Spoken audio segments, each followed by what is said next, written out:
ಈಗ ಒಂದು breaking news ಬರ್ತಾ ಇದೆ. ಬಿಜೆಪಿ ಬಣ ರಾಜಕೀಯ ಮಧ್ಯೆ ದೆಹಲಿಗೆ ದೌಡಾಯಿಸಿದ ಅಶೋಕ್. ಯತ್ನಾಳ್ಗೆ ನೋಟಿಸ್ ತಲುಪ್ತಾ ಇದ್ದಂತೆ ಕೇಸರಿ ಪಡೆಯಲ್ಲಿ ಕಂಪನ. ಜೆಪಿ ನಡ್ಡಾ ಭೇಟಿಯಾಗಿ ಚರ್ಚೆ ನಡೆಸಲಿರುವ ಅಶೋಕ್.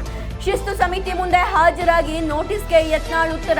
ರೆಬೆಲ್ ಟೀಮ್ ಯತ್ನಾಳ್ ಪರವಾಗಿ ಬಿಜೆಪಿ ಹಿರಿಯರಿಂದ ಬ್ಯಾಟಿಂಗ್. ಮತ್ತೊಂದೆಡೆ ದೆಹಲಿಯ ಪ್ರಹ್ಲಾದ್ ಜೋಶಿ ನಿವಾಸದಲ್ಲಿ ಡಿನ್ನರ್ ಮೀಟಿಂಗ್. ಯಾರು ಯಾರ ಪರ ಬ್ಯಾಟ್ ಬೀಸ್ತಾರೆ ಅನ್ನೋದೇ ಕುತೂಹಲ. ವಿಜೇಂದ್ರ ವರ್ಸಸ್ ಯತ್ನಾಳ್ ಬಣದಲ್ಲಿ ಯಾರು ಮೇಲುಗೈ ಅನ್ನೋದನ್ನ ಕಾದು ನೋಡಬೇಕಾಗಿದೆ.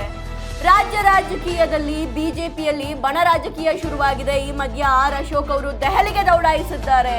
ದೆಹಲಿಗೆ ತೆರಳಿ ಅಲ್ಲಿ ಜೆಪಿ ನಡ್ಡಾ ಅವರನ್ನ ಭೇಟಿಯಾಗಿ ಅಶೋಕ್ ಅವರು ಚರ್ಚೆ ನಡೆಸ್ತಾರೆ ಅನ್ನುವಂತಹ ಮಾಹಿತಿ ಲಭ್ಯ ಆಗಿದೆ.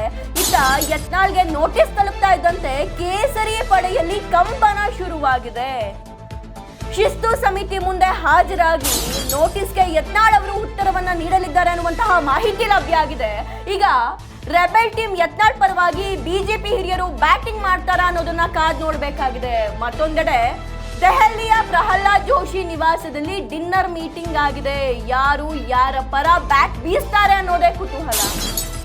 ಬಿಜೆಪಿಯಲ್ಲಿ ವಿಜೇಂದ್ರ ವರ್ಸಸ್ ಯತ್ನಾಳ್ ಬಣದಲ್ಲಿ ಯಾರು ಮೇಲ್ಗೈ ಸಾಧಿಸ್ತಾರೆ ಅನ್ನೋದನ್ನ ಕಾದು ನೋಡ್ಬೇಕಾಗಿದೆ.